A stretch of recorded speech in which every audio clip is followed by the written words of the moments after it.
Hello friends, आप सभी लोगों का हमारे एक नए वीडियो में स्वागत है। फ्रेंड्स, आज हम इस वीडियो में पढ़ने वाले हैं BMW।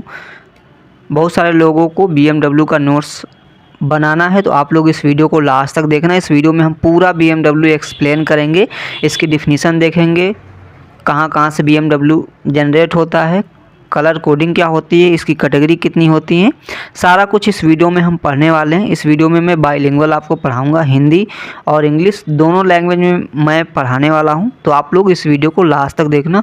और आपको इसी तरीके के नोट्स चाहिए तो आप लोग हमारा टेलीग्राम चैनल ज्वाइन कर लीजिएगा। लिंक हमने डिस्क्रिप्शन में दे रखा है, आप लोग डिस्क्रिप्शन चेक करना, वहाँ पर टेलीग्राम चैनल ज्वाइन करने का लिंक मिल जाएगा। वहाँ से आप लोग हमारा टेलीग्राम चैनल ज्वाइन कर सकते हैं। तो सबसे पहले हम देखेंगे बायोमेडिकल वेस्ट की डिफिनीसन, BMW की डिफिनीसन क्या होती है। तो सबसे पहले मैं आपको अंग्रेजी में पढ़ के अच्छे से एक्सप्लेन करता हूँ और फिर वही चीज़ हिंदी में सेम लिखी हुई है। तो देखो, biomedical waste refers to any waste generated during the diagnosis, treatment और इम्यूनाइजेशन ऑफ ह्यूमंस और एनिमल्स इन रिसर्च एक्टिविटीज़ और in the production and testing of biological materials. मतलब बायोमेडिकल वेस्ट वह कचरा होता है या फिर बायोमेडिकल वेस्ट वह वेस्ट होता है जो मानव या पशुओं की जांच, उपचार, टीकाकरण, अनुसंधान गतिविधियों, जैविक पदार्थों के उत्पादन और परीक्षण के दौरान उत्पन्न होता है। तो देखो, BMW वह वेस्ट होता है, जैसे आपने हॉस्पिटल में काम किया होगा तो जो भी आपका जैसे NS की बोतल हो गई, IV सेट हो गया, तो ये सब क्या है, वहाँ से जनरेट हो रहा है हॉस्पिटल से। तो ये सब हमारा BMW में आएगा। इसको हम कैटेगरी वाइज, कलर कोडिंग के वाइज हम उसे वेस्ट को डिस्कार्ड करते हैं। तो इस तरीके से आप लोगों को इसकी डिफिनीसन लिखना है। हिंदी में लिख सकते हैं कि बायोमेडिकल वेस्ट वह कचरा होता है जो मानव या पशुओं की जांच, उपचार, टीकाकरण, अनुसंधान गतिविधियों, जैविक पदार्थों के उत्पादन और परीक्षण के दौरान उत्पन्न होता है। तो ये होगा इसकी डिफिनीसन। अब सोर्सेज ऑफ बायोमेडिकल वेस्ट, मतलब कि बायोमेडिकल वेस्ट मतलब जो भी कचरा है वो कहाँ कहाँ से निकलता है। ठीक है, तो पहला तो हॉस्पिटल, आप जैसे हॉस्पिटल में आपने काम किया होगा तो वहाँ पर जनरली वहीं से वेस्ट ज़्यादातर निकलेगा BMW।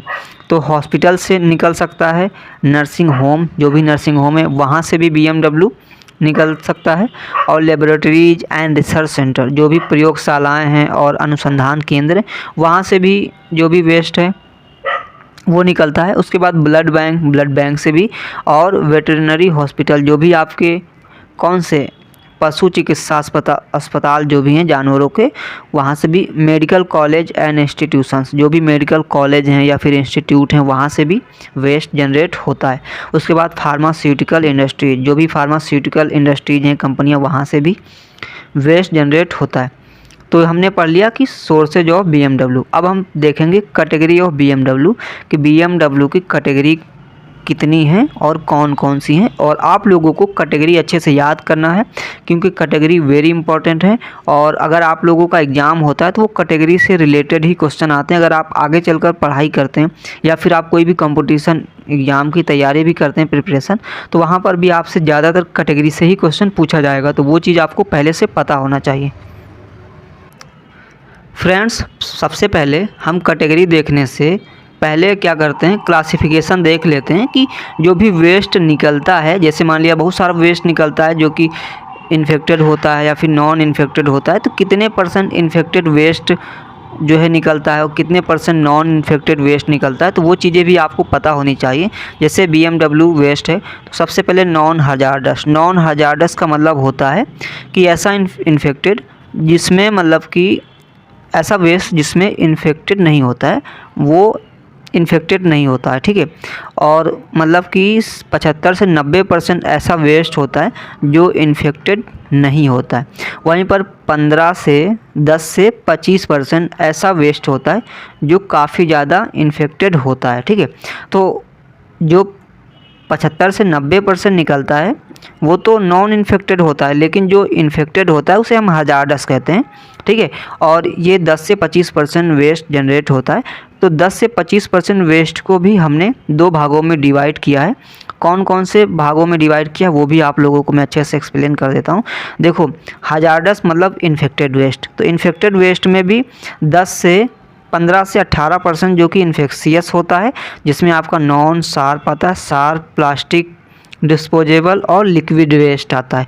उसके बाद अदर हजार्डस की बात करें, अदर हजार्डस 5 से 7% होता है, जिसमें radio active waste, discarded glass, pressurised containers, chemical waste, cytotoxic और इंसिनरेशन एश। ये हमारा क्या हो जाएगा क्लासिफिकेशन। इसको 2 भागों में डिवाइड किया गया, नॉन हजार्डस जो कि इन्फेक्टेड नहीं है, हजार्डस मतलब जो कि इन्फेक्टेड होता है। अब हम देखेंगे कैटेगरी कि कौन कौन सी कैटेगरी होती हैं और कितनी कैटेगरी होती हैं। तो देखो BMW की जो कैटेगरी होती हैं वो होती हैं 10, ठीक है। तो ये चीज़ आपको पहले से पता होनी चाहिए। कलर कोडिंग अलग होता है और कैटेगरी अलग होता है, ठीक है। अभी हम आपको कलर कोडिंग भी पढ़ाएंगे इसी वीडियो में। तो कैटेगरी सबसे पहले देख लेते हैं। तो फर्स्ट कैटेगरी जो है हमारी, उसमें क्या आता है, उसमें आता है ह्यूमन एनाटॉमिकल वेस्ट, ठीक है। ह्यूमन एनाटॉमिकल वेस्ट में क्या क्या, human tissues, organs, body part, ठीक है। तो ये वेस्ट जो है पहली कैटेगरी में आता है।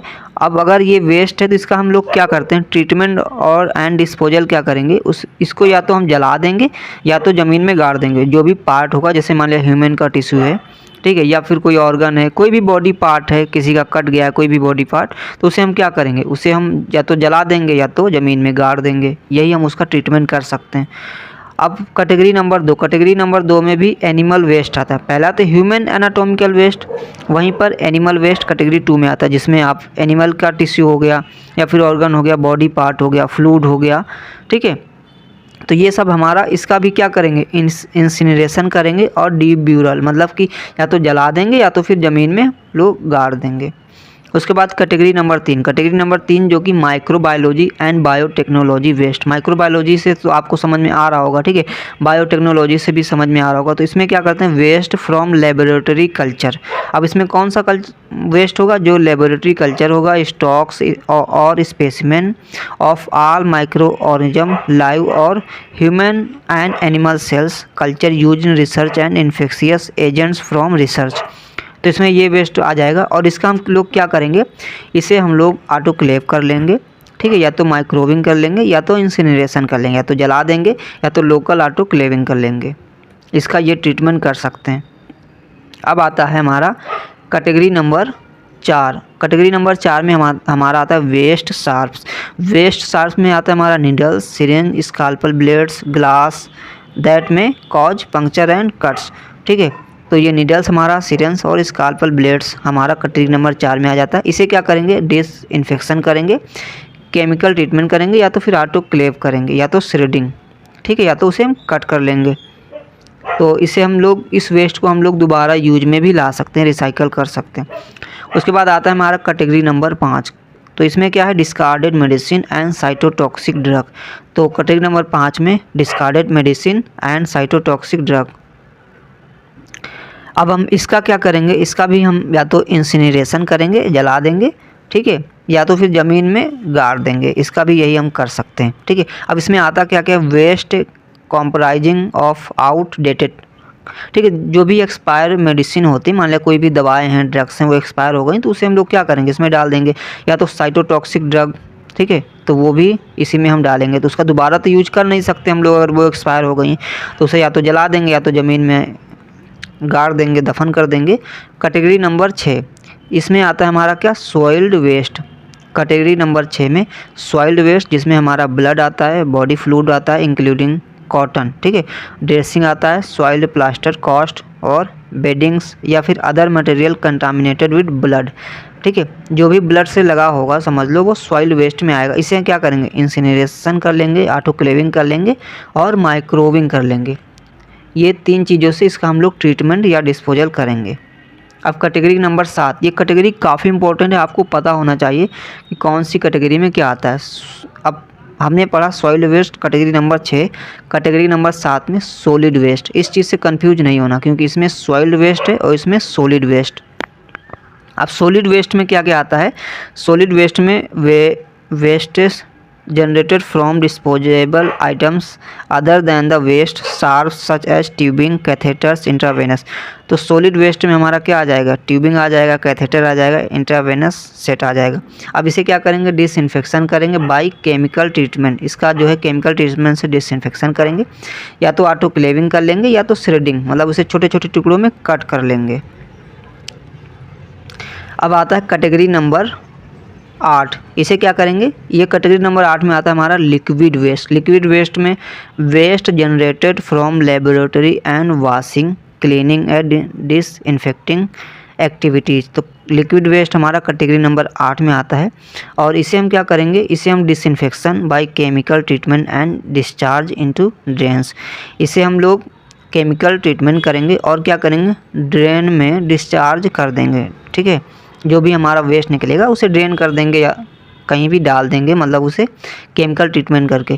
Category number 9।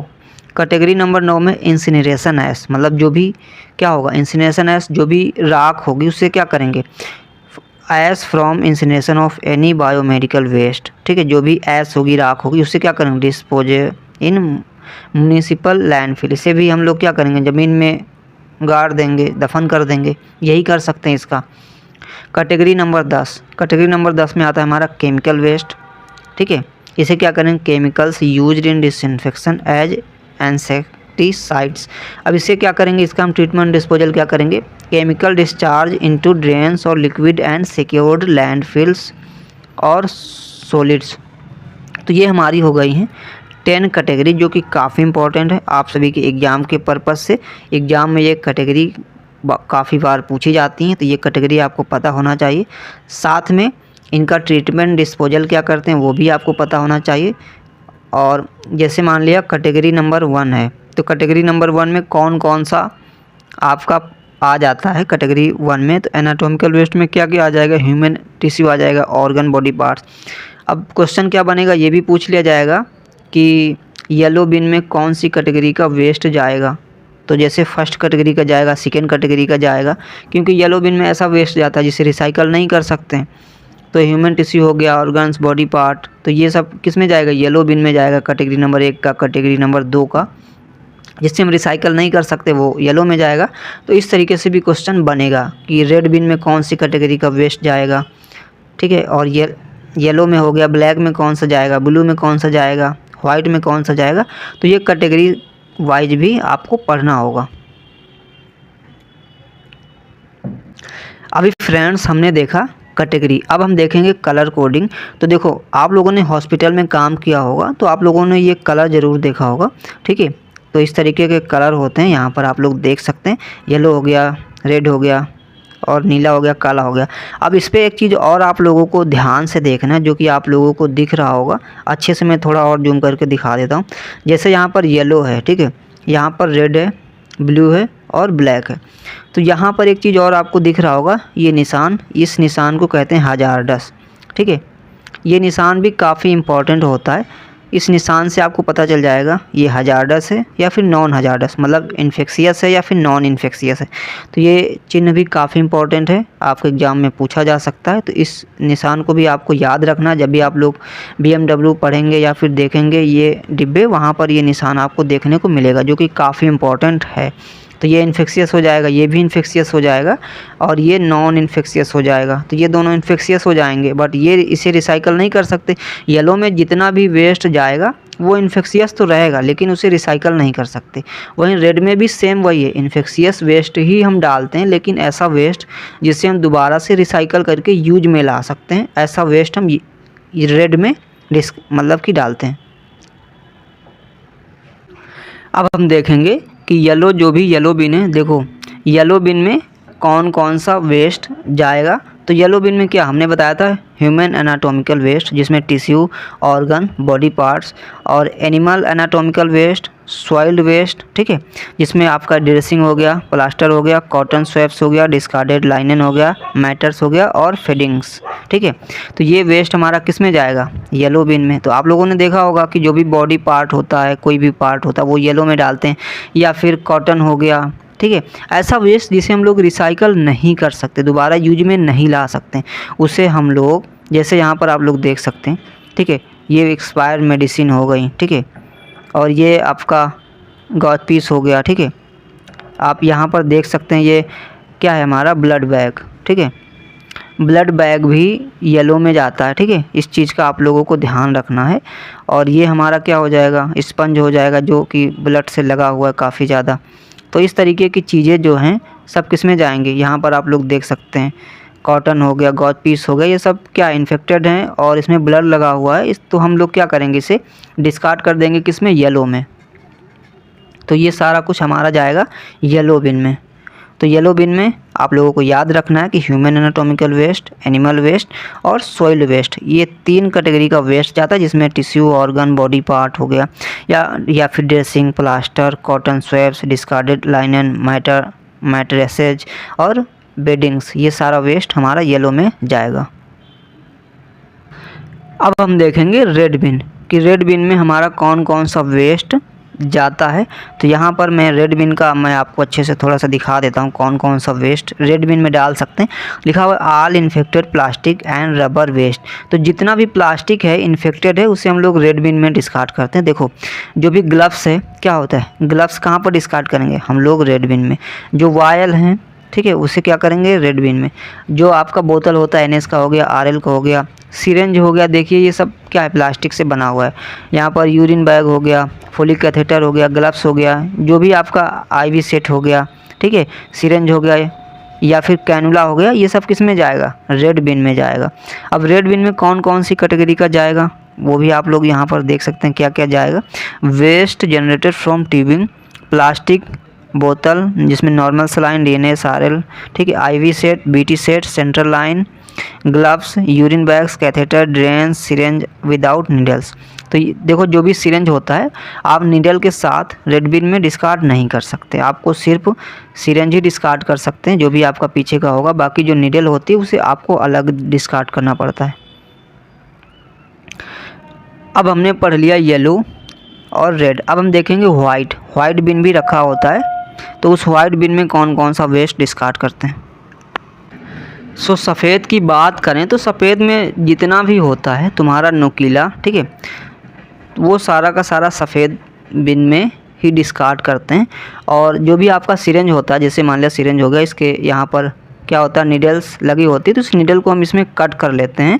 तो इसे हम नीडल को वाइट में डिस्कार्ड करेंगे। और जो आपका प्लास्टिक का होगा वो सिरेंज वो हम रेड में डिस्कार्ड करते हैं। तो इस चीज़ का आपको ध्यान रखना है। तो जो आपका वाइट बिन है उसमें हम लोग स्काल्पल ब्लेड हो गया या फिर सर्जिकल नीडल हो गया, ये सब हम वाइट बिन में डिस्कार्ड करते हैं। अब सफ़ेद में क्या क्या डिस्कार्ड कर सकते हैं तो वो चीज़ आप लोग देख लीजिए। जैसे नीडल हो गया, ठीक है, नीडल हो गया, सिरेंज हो गया विद फिक्स नीडल, ठीक है, और needle from needle tip, cutter और burner, scalpel blades, contaminated sharp object, जो भी आपका कंटामिनेटेड शार्प ऑब्जेक्ट है, ठीक है, वो सब हम वाइट बिन में डिस्कार्ड करेंगे। अब हम देखेंगे ब्लू बिन। आपका नीला जो भी बिन होता है उसमें क्या क्या हम लोग डिस्कार्ड करते हैं। तो उसमें देखो all broken and contaminated glassware. तो जो भी आपका कांच का होता है ग्लास, वो सब हम कहाँ पर डिस्कार्ड करेंगे, वो सब हम डिस्कार्ड करेंगे ब्लू बिन में। लेकिन यहाँ पर एक चीज़ याद रखना है, जो भी आपके साइटोटॉक्सिक ड्रग होते हैं वो हम कहाँ पर डिस्कार्ड करेंगे, वो हम डिस्कार्ड करेंगे येलो में, ठीक है।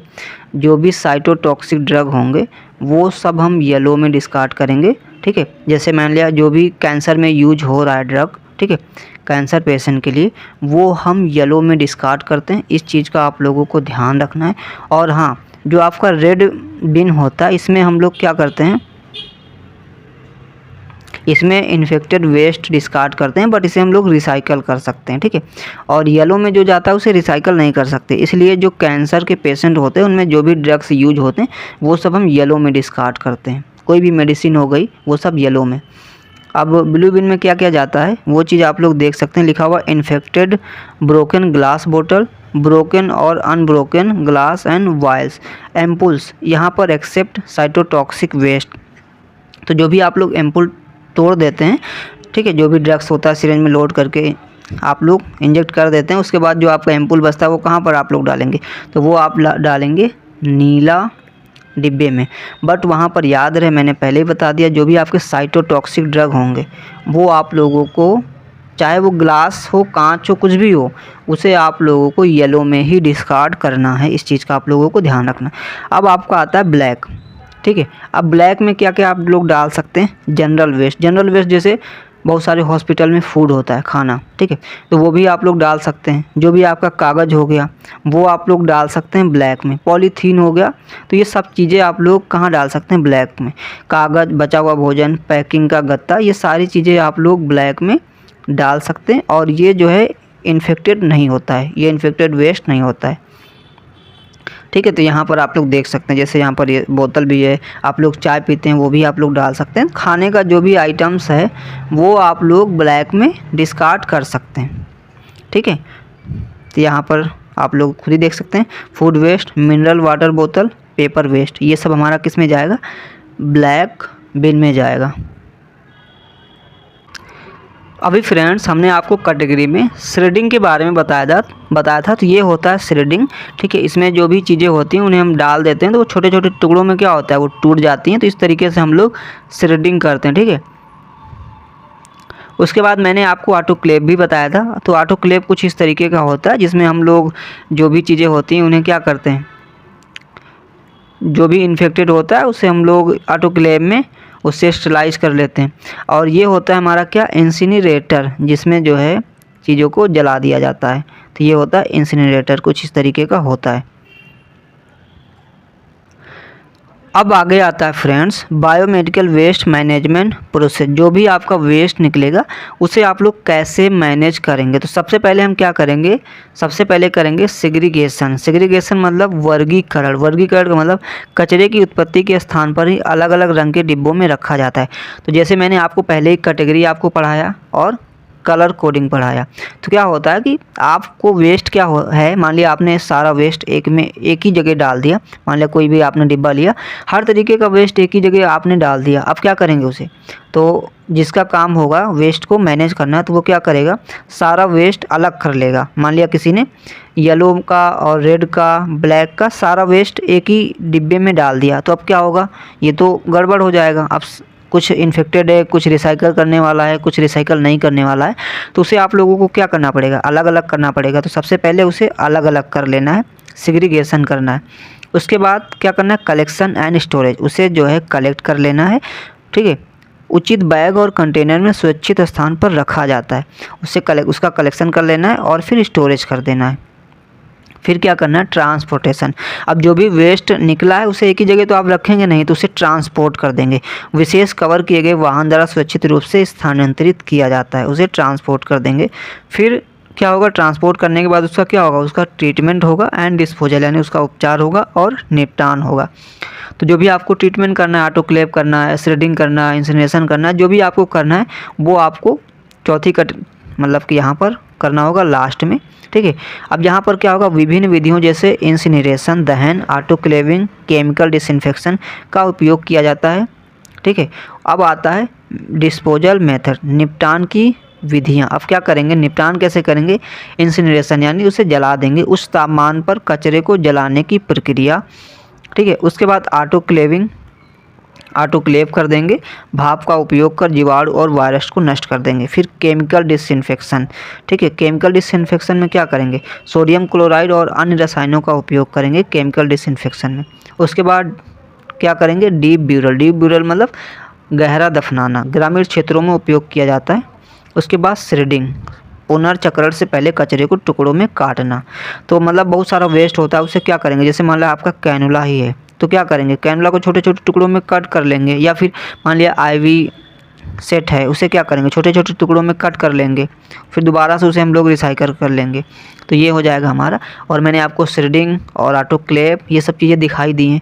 अब आता है हमारा risk associated with biomedical waste. Biomedical waste से जुड़े जोखिम, ठीक है। अब क्या क्या जोखिम हो सकते हैं बायोमेडिकल वेस्ट के, तो हेल्थ हजार्ड यानी स्वास्थ्य जोखिम, संक्रमण फैलने की संभावना। जो भी आपका वेस्ट है उसे हम लोग अगर सही से मैनेज नहीं करेंगे तो क्या होगा, संक्रमण फैलेगा, ठीक है। सुइयों से चुभने के कारण रोगों का खतरा, अगर हम लोग उसका उसे वेस्ट को मैनेज नहीं करेंगे तो जो भी वहाँ पर नीडल होंगी वो क्या होंगी, चुभ सकती हैं।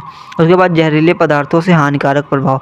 अब जो भी आपके साइटोटॉक्सिक ड्रग हो गया या फिर एक्सपायरी ड्रग्स होंगे उनसे क्या होगा, हानिकारक प्रभाव पड़ेगा। फिर आता है एनवायरमेंटल पॉल्यूशन। बायोमेडिकल वेस्ट से क्या होगा, एनवायरमेंटल पॉल्यूशन भी हो सकता है जिसमें वायु, जल और मृदा प्रदूषण का कारण। उसके बाद जीवों और मनुष्य स्वास्थ्य पर दुष्प्रभाव। तो इसका जो भी जीव हैं मनुष्य, उनके स्वास्थ्य पर भी दुष्प्रभाव पड़ सकता है। अब आता है हमारा लास्ट में कि role of health care workers in BMW management. जो भी हेल्थ वर्कर होते हैं, ठीक है, स्वास्थ्य कर्मियों की भूमिका क्या होगी। पहला है कि प्रॉपर सेग्रीगेशन ऑफ वेस्ट। ठीक है, तो सबसे पहले क्या करना है, जो भी वेस्ट निकला उसे अलग अलग कर लेना है। जो भी इन्फेक्टेड वेस्ट है, नॉन इन्फेक्टेड वेस्ट है, उसे अलग अलग कर लेना है। उसके बाद यूज ऑफ प्रोटेक्टिव इक्विपमेंट। क्या करना है, आपको PPE पहन लेना है। आपको अपनी खुद की सुरक्षा रखना बेहद ज़रूरी। जो भी इस वेस्ट को मैनेज करेगा उसे खुद की भी सुरक्षा रखना ज़रूरी है, इस चीज़ का ध्यान रखना। उसके बाद सेफ़ हैंडलिंग एंड डिस्पोजल। आपको सेफ़ सुरक्षित हैंडलिंग करना है और साथ में उसे सही निपटान करना है। Then training and awareness programme. फिर क्या करना है कि बायोमेडिकल वेस्ट के लिए ट्रेनिंग भी होनी चाहिए और इसके बारे में अवेयरनेस प्रोग्राम भी होना चाहिए कि हर किसी को पता होना चाहिए इसके बारे में। जैसे कोई भी डॉक्टर है या फिर कोई भी हेल्थ वर्कर है, उसे इसके बारे में पता होना चाहिए, इसकी ट्रेनिंग भी होनी चाहिए। उसके बाद कुछ लॉज एंड रेगुलेशन है जो कि कानूनी प्रावधान और नियम है। यहाँ पर ये भी हम लोग देखेंगे। लिखा हुआ बायोमेडिकल वेस्ट मैनेजमेंट रूल्स 2016। ठीक है, बायोमेडिकल वेस्ट प्रबंधन 2016 के अकॉर्डिंग कि सभी स्वास्थ्य देखभाल सुविधाओं पर लागू है। वर्गीकरण, परिवहन और उचित निपटान पर जोर है। नियमित निगरानी और ऑडिट सुनिश्चित करना। कुछ अन्य रूल हैं वो हम लोग देखेंगे। The environment protection act 1986। ठीक है, 1986 में द एनवायरनमेंट प्रोटेक्शन एक्ट बनाया गया था और 1974 में the water prevention and control of pollution act 1974 में ये बनाया गया था। और इसके बाद हमारा आता है the air prevention and control of pollution act 1981। तो 1981 में ये एक्ट बनाया गया था। अब निष्कर्ष क्या निकलता है, निष्कर्ष सही बायोमेडिकल वेस्ट प्रबंधन से संक्रमण और पर्यावरणीय प्रदूषण को रोका जा सकता है। उचित वर्गीकरण और उचित सुरक्षित निपटान से एक स्वास्थ्य और सुरक्षित पर्यावरण सुनिश्चित किया जा सकता है। ठीक है, तो इसका ये निष्कर्ष निकलता है कंक्लूजन। तो फ्रेंड्स, हमने इस वीडियो में पढ़ा पूरा BMW। आई होप कि आपको ये वीडियो पूरा का पूरा अच्छे से समझ में आया होगा। आप वीडियो देखकर नोट्स बना सकते हैं, हमने बहुत अच्छे से एक्सप्लेन करने की कोशिश की है। आप लोग प्लीज़ कमेंट में ज़रूर बताना कि आपको वीडियो समझ में आया है कि नहीं आया है। आप लोग कमेंट ज़रूर करना। अगर आप कमेंट करेंगे तो हमें भी मोटिवेशन मिलता है इसी तरीके के वीडियो लाने के लिए। तो प्लीज़ आप लोग कमेंट ज़रूर करना जिससे हमें मोटिवेशन मिले और इसी तरीके के वीडियो आपके लिए लेकर के आए हम। और चैनल सब्सक्राइब नहीं किया तो चैनल को सब्सक्राइब ज़रूर कर लेना। तो चलिए फिर मिलेंगे आपसे हम नेक्स्ट वीडियो में। और आपको नोट्स चाहिए तो उसके लिए आप लोग हमारा टेलीग्राम चैनल ज्वाइन ज़रूर कर सकते हैं फ्रेंड्स।